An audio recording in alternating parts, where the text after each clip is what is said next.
If you're struggling with your one-handed backhand, you're in the right place, because today I'm going to give you some of my best instruction to help you with your one-handed backhand if it's been holding you back. My name is Jeff Salzenstein. I'm the founder of Tennis Evolution. I'm eager, I'm passionate, I'm committed to helping tennis players all over the world.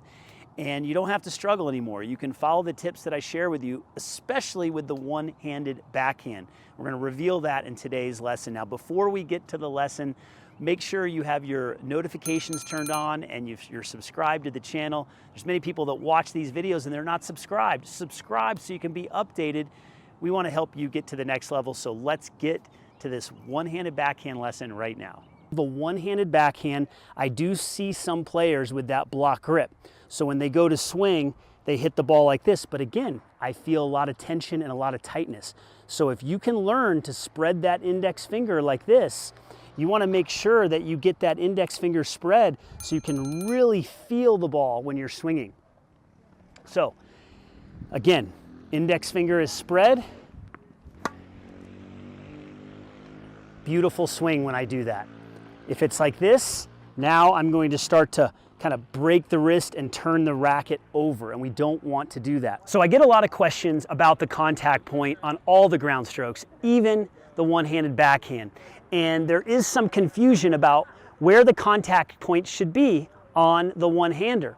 And typically you want that contact point to be way out in front, a lot more in front than your two-handed backhand. Why? Because the two-handed backhand, you're using this back arm, and so the contact point is going to be right over your front knee or just in front of your front knee. But with the one-handed backhand, it's going to be further in front. Guess what? This is also impacted by the grip. That's right, the grip. Because it depends on your grip. If you have a continental grip like this, the contact point's going to be further back. But the more you move the grip so that it is behind the grip, grip like this, the more you move the hand, I should say, so it's behind the grip, so it's more excessive, more towards that semi-Western backhand grip, more like the way the pros are hitting it, the more in front the contact point is going to be. So your grip will determine your contact point. Remember, continental grip, contact point's going to be further back. Eastern grip, semi-Western grip. So the more the hand goes behind the grip, the further out in front that you're going to make contact with the ball. Okay, we've talked about the grip. Now we have to focus on body alignment. So on the one-handed backhand, when you're hitting the one-handed backhand, you're obviously going to get a nice turn. And when you go to swing, you are going to stay turned more than any shot, really. More than the two-hander, more than the one-hander. You're going to keep that body turned and you're going to think of being sideways. Rarely do I see someone too sideways or too turned hitting a one-handed backhand. If anything, you're going to see a player that's going to open up too soon. So you want to focus on staying turned.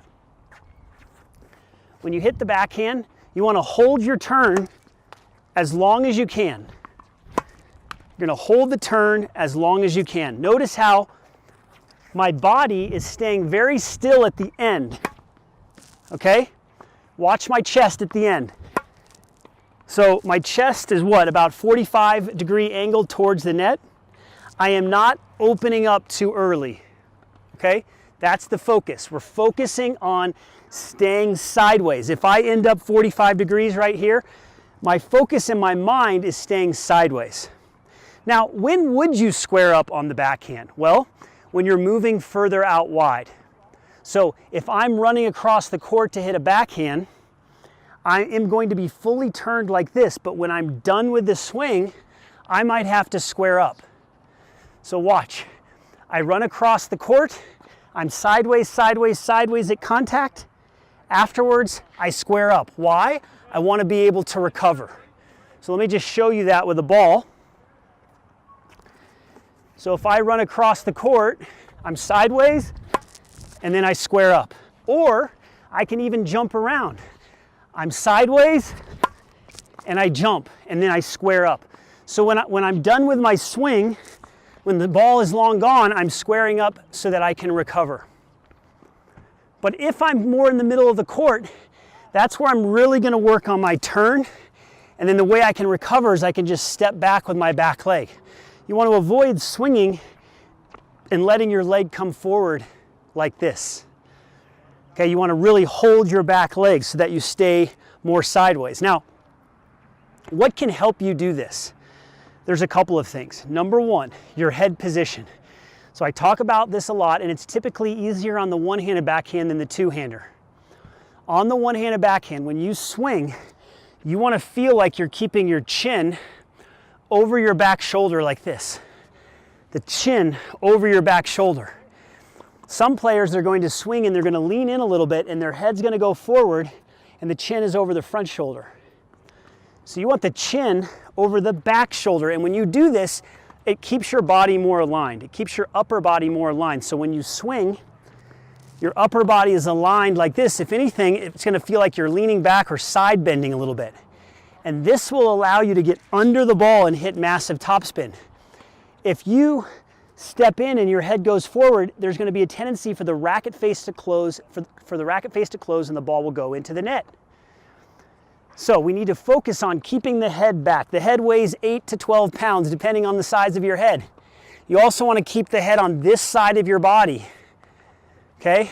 On the hitting side of the body, because as soon as the head goes here to the non-hitting side, you're going to pull off the ball. So we focus on our head position. That will improve contact point. On another video in the past, I've talked about how you can actually shuffle out to the ball a la Roger Federer. Roger Federer was the first player that showed me that you can actually shuffle to your backhand. So if you come out of a split, you do a slight step out and then you shuffle and you step in. And when I saw him doing this, it blew my mind, because what did all the coaches tell me growing up? When you see a backhand, you've got to turn, cross over, run over to the ball and hit it. Doesn't matter, one-handed, two-handed, you can do this. So Federer, what he does is he comes out of his split, he steps out, he shuffles, and then he hits. And you'll see other pros do this, especially on the one-hander. But you'll see Andy Murray and others do this on the two-hander. They'll step out, they'll shuffle, and then they'll hit.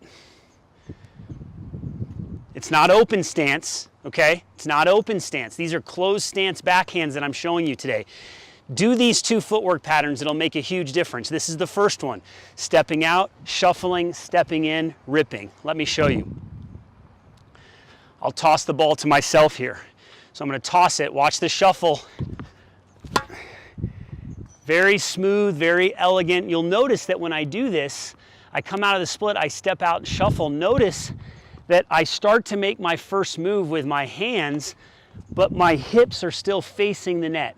There's a slight turn, but the biggest mistake you're making on this is you see the ball and you're turning and you're running to try to find the ball and hit it. And with my backhand, my problem is that these guys would pull me wide and I would do this thing. Not good. Leaning in, not good. What's really cool about this movement is that you can do it when the ball is close. Little step right here. See that little shuffle move? It's small. Right here.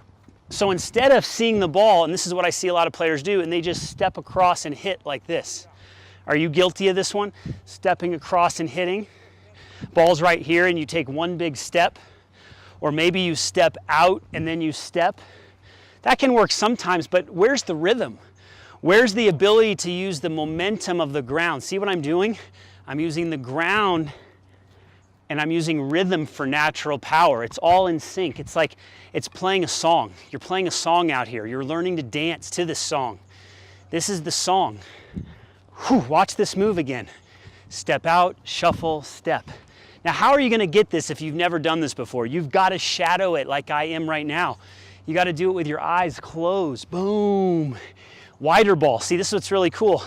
You'll see Federer on wide balls, so I can do it on the ball that's right here. Shuffle, step. Okay? Then you can do it on a wide ball. Shuffle, step. Same exact footwork pattern. The only difference is that I'm covering more ground with my step out and my shuffle. You'll see Federer on his wide passing shot. He's all the way out here, even outside the single sideline, hitting that backhand with a shuffle first. That's your first footwork pattern. The second one you're gonna love as well as if you can get it. It's not gonna be as easy. I mean, both of them can be challenging for you, but this one might not be as easy because again, you're used to turning and running to hit the ball. Here's what you have to do. I call it a gallop step. So this time you're allowed to cross over. You come out of the split and now you're allowed to cross over like this. But the difference is that with what you're doing or what others are doing is you're not going to step across and keep running like this. What you're going to master, my hopper got so excited there. What you're going to master is the ability to step across, and this is the gallop step. So you're going to step across and then watch. Okay, I'll do that again. You're going to step across, and then there's the gallop step. And again, there's rhythm behind it. What you want to time out is that when the ball arrives, you're pushing off and hitting. It's going to take some time to get the rhythm, but this is why you're not getting easy power, because you're running across and you're swinging with your arms. Does that resonate with you? Does that look familiar? Okay. What you want to teach your body to do is to time this gallop so that when you land, you can push. So I'll show that to you right now. So remember, I'm going to step across. It's 1, and then here's my 2. The gallop's the 2, and the 3 is the hit. You ready? 1, 2, 3. Okay? Ready? 1, 2, 3. It feels so amazing when you get this. And then finally, we focus on our finish. We work on swinging and holding our finish like this. Strong shoulder, straight arm. A lot of players, when they finish, they struggle with their contact point because they finish with a bent arm like this. You don't want to do that. You don't want to swing with a bent arm. This is what I see a lot of club players do. They finish with a bent arm, or they kind of flip over like this. No. Have the strongest finish you possibly can have. I get a kick out of coaches and players saying the finish doesn't matter. That once the ball leaves the racket, what happens after, it doesn't matter. The ball's gone. I strongly disagree, because if you have an amazing finish at the end, right here, if you have an amazing finish, there's a very good chance your contact point was amazing. So with the slice backhand, I see a lot of players with a true continental grip. And what they're doing is they're taking the racket back and they're swinging out to the target like this. So if I turn sideways here, they're separating their hands. Coaches are teaching this all day long. Monday, Tuesday, Wednesday, Thursday, Friday, Saturday, and Sunday. Sometimes twice on Sunday. Going out to the target like this, straight out. No, that's not how the slice backhand is hit. Now, listen, I always say if you're getting results, if you have a great slice backhand and you're doing it your way and you have a continental grip and you're separating your arms and your racket's going straight out and you're knifing slices, by all means do it. But I've been studying the pros and I've played the game for a long time, and actually the swing path is different. The swing path is different. The grip is a little different as well. With the grip, I want you to get your continental grip, but I encourage you to just slide it ever so slightly towards your forehand side. So it's a true continental, and then we just slide that knuckle towards the forehand side just a little bit. You can keep the heel of the hand in the same position, but you're just going to slide this knuckle a little bit towards the forehand side. Now, we've got to get into the swing path. I'm going to get people that are going to disagree with me, might even dislike this video, but hey, I know it works. I've seen it work. When you hit your slice backhand, you want to focus on a swing path that goes across your body. Yes, across your body. Again, I'm going to get in trouble for this one. You don't focus on going out towards the target. If you keep focusing on going out towards the target and you're not hitting your slice backhand well, this is going to help. And the reason I'm standing here today is I want to show you how you can develop the feel with the slice backhand by just standing at the service line, and you can see how I'm swinging across my body right here. Okay? the slice backhand, it should actually be called the side spin slice backhand. Because if you can learn to create a little bit of side spin, even when you go cross court, a little bit of side spin on your slice backhand, you're going to have the ball control and the feel that you want. First, you need to learn how to develop feel. Then you can add the power, which is, again, why I'm standing at the service line. So the easiest way I can tell you to get this right is when you finish, at the end of the swing, notice where my racket is. See how the tip of the racket is facing towards the net? That's what you want to focus on. You want to get the tip of the racket to face towards the net like this. Now notice that the racket is also, the strings are facing up towards the sky. This is a great little cue. If you want to stop your finish a little bit sooner, you can see how the strings, the tip of the racket is facing down a little bit more. You can do that as well. I want you just to drop the ball, and can you create side spin? Notice where I'm finishing. My hand is way outside my shoulder. My racket is way outside my shoulder. I'm not going out towards the target like this. It's too difficult to time if you go out towards the target like this. I see a lot of players actually catching it out in front, and the ball floats, and they finish something like this, okay? Now, I know there's players out there that cut down too much. They chop down on their slice. Of course, we don't want that either. I know there's players out there that are opening up too much, but I see more players. I look for patterns and trends. I see more players swinging out like this and separating their arms, probably because you've been taught that way. Now, I'm not a big proponent of the offhand going back as far as you'll see a lot of players. Even Federer does it. He does it. He separates his hands like this on his slice. I'm not as big a proponent as teaching that concept because I feel for players, they focus too much on that. The racket accelerates and they don't have the feel first. So let me give you a little tip that may help. Again, go out and try it. I'm not here to tell you that it's going to work. I'm here to tell you to go try it and then see if it works. From my experience, I found that it does. Watch my offhand. It just stays right by my pocket here. It stays right by my pocket. It may go back a little bit, but it certainly doesn't go back and separate like this. Again, top pros are doing this. This is where it's a little different. The way I'm teaching is a little different than the top pros because I found that when players separate, they lose control. We want feel first. Feel first before power. So let's get back to where we were. We were talking about the finish. We got set up with the grip, then we were talking about the finish. Tip of the racket facing towards the net, racket strings up. It's not a finish like this, okay? It's also not a swipe across the body like this. It's a very measured swing, focusing on feel. So when you hit the ball, you want to think about, again, you want to come across the ball and try to create a little bit of side spin.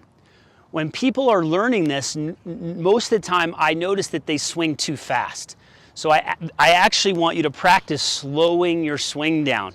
I see players when they go across, they swing too fast. That's not going to work either. So I don't want you to think I'm just out here saying swing across your body. You have to do it at the right tempo. So what you're going to do is you're going to slow your swing down. That had nice side spin. If you really want to exaggerate side spin, look at now how I'm finishing. See how the strings are now facing this way instead of like this? They're like this. I'm carving the inside of the ball. Okay? This is how you should practice your slice. I know it's crazy, but this is helping you develop feel and ball control. You want great drop shots? You want to hit a great drop shot down the line? You work on carving the inside of the ball with massive side spin, and you do the same thing cross court. Just get a hopper like this, come out all day, and just go inside the ball. And that demonstration is that when I hit that slice backhand, I hit it off of my outside leg. So often players are focusing on stepping in and using a karaoke footwork pattern. Hey, that's what I was taught growing up. That's what I was taught in college as well. And that's a great footwork pattern to use, especially when you're in the middle of the court. So the ball comes low in the middle, it's at you. Karaoke is beautiful. But what about when the ball pulls you a little bit wide and you're moving off the court? I see too many players coming up to that ball and they stab at it like this with their front foot. Are you guilty of this one? I know that a lot of players are, because I see the videos come in, I see the match play footage, I watch matches in person. Players at all levels are still running over, stepping in with the front foot and off balance. This causes a lot of problems because when you run over and you step and you stab, then you're going to be off balance. Your upper body's going to tip over your lower body like this. So not only are you stepping in and you're losing your balance and you're stopping and lunging, if you don't stop, if you keep moving, your momentum carries you this direction, which is away from where you want to go if you're coming to the net. So I have a solution for you. Learn how to hit an approach shot off of your outside leg. If we all started playing tennis and our coaches taught us to play off of our outside leg more often, we would be a lot better off today than we are right now, because so much of our tennis education is around stepping in. And listen, I think it's amazing to step in on as many balls as you can, but there are situational shots. There are shots in this part of the court where you must open up your stance and hit off your outside leg. Now that doesn't mean you're going to hit off your outside leg and reach and just stab at it. No, you're going to hit it off your outside leg, but as you swing, this front foot and the inside leg here is coming forward. I call it the back to front, or in this case, the run through. You're not really running, you're essentially walking through or jogging through this ball, but I call it a run through. This is very difficult for a lot of players to get. Why? Because you're so used to stepping in, stepping in, stepping in. So the way to solve this is to get some balls, toss the ball in front of you, force yourself to move off to the side and get this foot in front. And you can see I'm going really slow. I'm just getting that foot in front and then I'm just walking through. This is one of the secrets to beautiful movement on a tennis court, being able to move through. Martina Hingis at Saddlebrook, 16, 17, 18 years old, #1 in the world. #1 in the world, used to work on this type of footwork every day for 30 to 45 minutes before she even hit ground strokes. I used to watch her because I was on the tour. I was training at Saddlebrook, and this is where I started to learn this, and my eyes started opening to the idea that you could move this way. I was never taught this way. I was always taught to get set and to step in, things that we're still perpetuating today, 30, 40 years after I learned it. And so you have to be dynamic, you have to be adaptable, you have to learn how to move through the ball like that, like I'm showing you. Now, big benefit of going outside foot is that you can push back towards the net, right? You can push back towards the net and get in great position to knock off the volley instead of stepping and your momentum going this way. So you're able to almost circle around the ball. Put all of these pieces together and you can start hitting world-class backhands. I hope you got a lot of value out of this lesson today. Go ahead and click the link in the description below or somewhere in this video. If you want to go deeper with me, if you want to improve your game, take your game to the next level, go ahead and click that button, because I want to help you jump to the next level, transform your game. That's what I'm committed to doing. So go ahead and do that right now, and we will see you at the next lesson.